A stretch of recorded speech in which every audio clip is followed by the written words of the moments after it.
Welcome to the College and Prep Feature Spotlight Series. At College and Prep, our mission is to work with families and help them navigate the sometimes overwhelming waters of the admissions process and find the school that's the best fit and where their child can really thrive. We are so excited tonight to be speaking with Ben Tuff, the Director of Admissions at Rumsey Hall in Washington, Connecticut. Welcome, Ben. Thank you for having me. Thanks for coming. I think a lot of parents do their due diligence, go on the website, get to know Rumsey based on the website and, the facts that they can find. But for those that maybe haven't had a chance and, want to learn about Rumsey, could you please, kind of just give us an overview of Rumsey Hall and what drew you to the admissions team there? Yeah, so we are located in Northwest Connecticut, and we have about 130 boarding students here. And what's really important for me working at a junior boarding school is that we are a boarding school for boarding kids. We're not a day school with a boarding population. And seeing as how I was going to move here and start a family 20 years ago when I first came here with my wife, we wanted to make sure our kids were growing up in a place that had a real community and a real family-like feel. And most importantly, I wanted to make sure that I was in an environment that was supportive and where the kids were really happy to be experiencing all the awesome things that a junior boarding school program has to offer. That's great. Can you talk a little bit more about what the community looks like at Rumsey? Yeah, so it's been really fun in the last 5 years since I became director of admissions. We've gone from kind of a boy-heavy boarding population or just boy-heavy population in general to a 50-50 split. So we are split right down the middle for boys and girls. And the co-ed experience is such a healthy thing for kids of this age to have. And another thing that makes us sort of exceptional is that we're one of the only boarding schools in the country where every upper school teacher, so every teacher of our boarding kids, live here on campus with their families. And we're always in and out of the dorms. We live with them, we eat with them, we coach them, we advise them.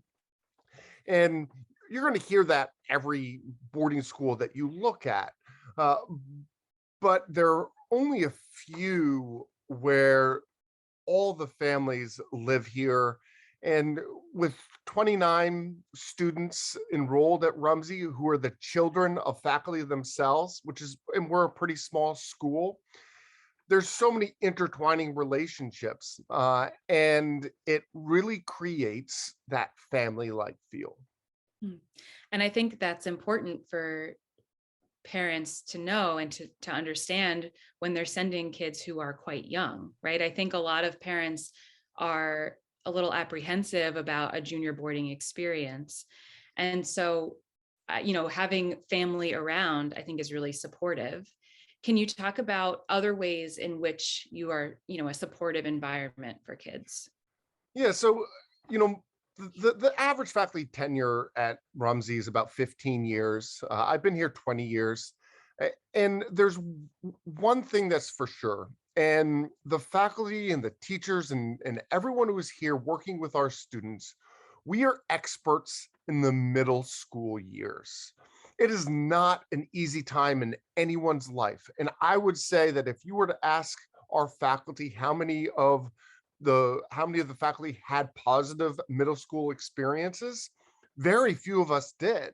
And that's now redirected us and our energy to providing the best experience, the most supportive experience for students coming in, while also pushing these kids in a way that it's not pushing from a parent's point of view, but us just encouraging them to do their best, to take on a little bit more responsibility, and make themselves into great human beings, which allows them to go off to all these great schools afterwards. Hmm, that's great. Can you talk a little bit about the academics and in the ways in which kids are supported and academically? Yeah, so we have all levels of classes, and because we're able to really individualize the curriculum of each kid, it allows us to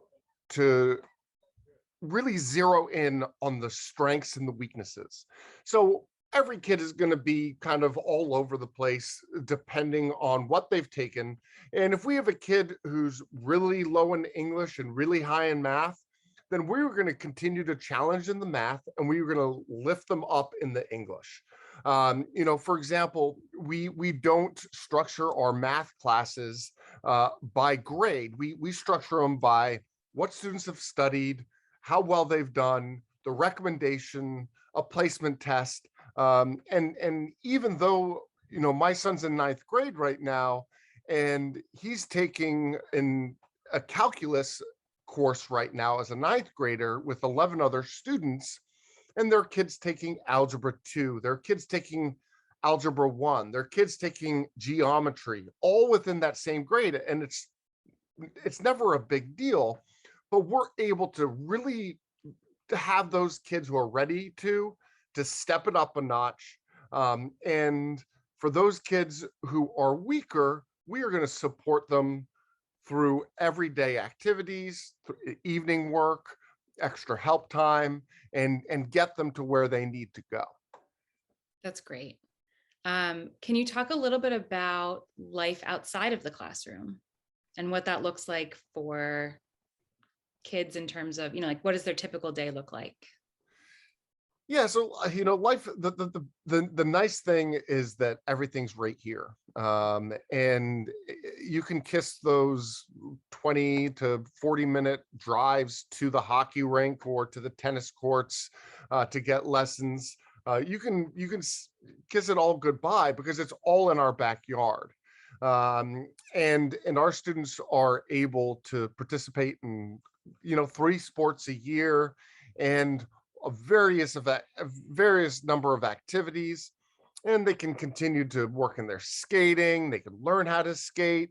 They can take tennis lessons year round, and through this structured time, uh, our kids develop relationships outside of their dorm and outside of their regular classes with everybody, and that's what really creates the community. And I would say the average day here is a 7 o'clock wake up. They clean their rooms. 7:15 they go to breakfast and they eat breakfast until 8 o'clock. At 8 o'clock, we will have advisory meetings where you meet with your advisor for about 20 to 25 minutes. And then at 8:30, you go to your first period class. Students will have then 3 classes at 45 minutes each. And then they have a brief recess time of 20 minutes. And then they have 2 more classes. And then they have lunch for 40 minutes. Then they have 1 more class. And then they have extra help time with individual teachers who call them in if they need help with a quiz or a test or writing a paper. And then sports are from 3 until 4:30. And then 4:30 till 6 is free time in the dorm, in and around the dorm, playing games. 6 o'clock until 7 o'clock is dinner. And then 7 until 8:30, we have a structured study hall, supervised study hall, with those kids in the study hall and in classrooms. And then they have free time from 8:30 until about 9:30, and then we do it all again the next day. It's a very full day. I Yes. think is important for middle school children. They need a full day. If you don't have structure and if you have downtime, I mean, too much downtime, that's when kids make bad choices. Mm, And we have to keep them occupied. Otherwise, they get bored or they start thinking about home and they get homesick. mhm. And as long as we keep them on their toes, then everybody's happy. Right. Um, are there any signature programs or things that you would really love to boast about that's happening at Rumsey? Well, we have a new headmaster, Ian Craig. He has, I think, 12 years headmaster experience, and it's really fun to watch him connect with all the kids here and the faculty here. And we're working on our capital campaign projects with him right now as to what comes up next. That'll probably come out in the end of October. We're redoing all of our tennis courts, and as the tennis coach, I've got to like that. And we have record enrollment for girls, which has been really great to watch as we've kind of transformed the school and its makeup. And as far as programs go, the best thing is that we're so student based that if a student wants to start a program or wants to bring something new to Rumsey, then we do it.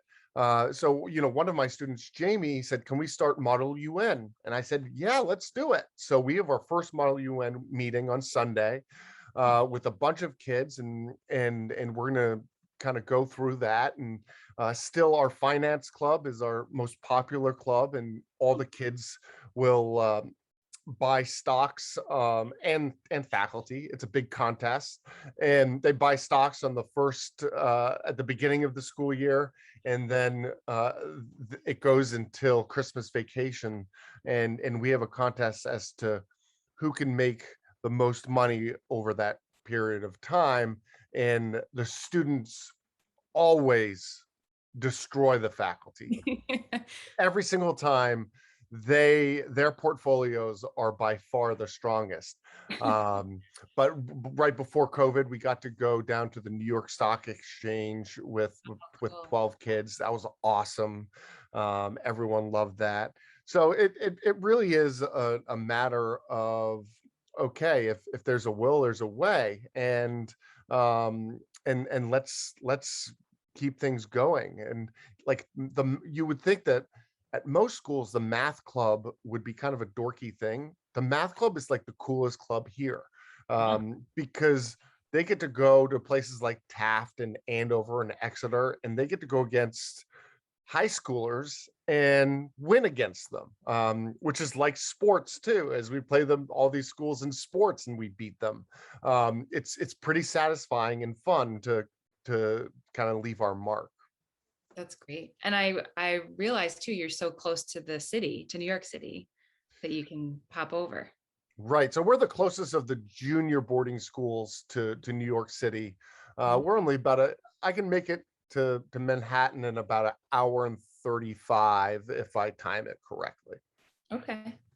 But that must be fun for trips and things like that. Absolutely. Yeah. And I'm a big Broadway guy. So I love going into New York for shows. I also love going down to Yale, to the Repertory Theater down there, because they have some great off-Broadway shows that the kids enjoy going to. Oh, that's great. So unfortunately, we're closing in on our time, which is, I think it's really flown. And there's so much more we could talk about. But as we close, is there anything that you want to make sure that parents know and understand about Rumsey? I think it's more of a general message to junior boarding schools in general. And it is not an easy thing to send your child away to school, but you have to remember that you're sending them to experts in your child's psychology and what makes them tick. We have seen so many kids who have gone through a plethora of backgrounds and situations, and we get it. And it's so nice for a parent to take off that hat of being the disciplinarian, being the one telling kids exactly what they have to do all the time. And instead, they pick up the pom-poms and they become the cheerleaders. Because we will pick up all the other stuff and you are along for a really positive ride. I love that. Well, thank you so much for your time.